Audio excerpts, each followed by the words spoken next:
अपने माता पिता का दिल ना दुखाओ। शादी के सुहाग सेज पर बैठी एक स्त्री का पति जब भोजन का थाल लेकर अंदर आया तो पूरा कमरा उस स्वादिष्ट भोजन की खुशबू से भर गया। उस स्त्री ने अपने पति से निवेदन किया कि माँ जी को भी यहीं बुला लेते हैं तो हम तीनों साथ बैठकर भोजन करते हैं।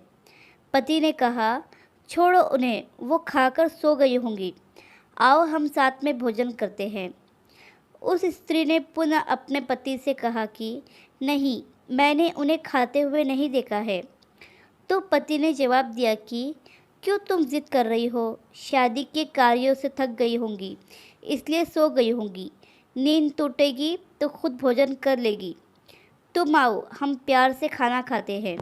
उस स्त्री ने तुरंत तलाक लेने का फैसला कर लिया और तलाक लेकर उसने दूसरी शादी कर ली और इधर उसके पहले पति ने भी दूसरी शादी कर ली।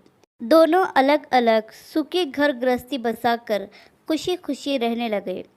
इधर उस स्त्री के 2 बच्चे हुए जो बहुत ही सुशील और आज्ञाकारी थे।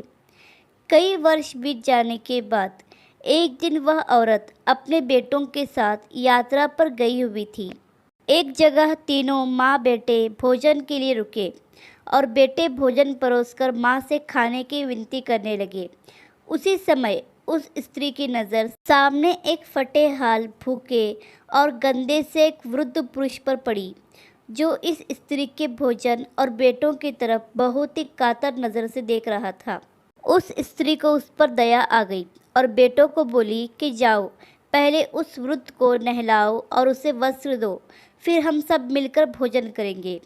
बेटे जब उस वृद्ध को नहलाकर कपड़े पहनाकर उसे उस स्त्री के सामने ले आए तो वह स्त्री आश्चर्यचकित रह गई। वह वृद्ध वही था जिससे उसने शादी की सुहाग रात को ही तलाक ले लिया था। उसने उससे पूछा कि क्या हो गया जो तुम्हारी हालत इतनी दयनीय हो गई। तो उस वृद्ध ने नज़र झुका के कहा कि सब कुछ होते हुए भी मेरे बच्चे मुझे भोजन नहीं देते थे, मेरा तिरस्कार करते थे, मुझे घर से बाहर निकाल दिया।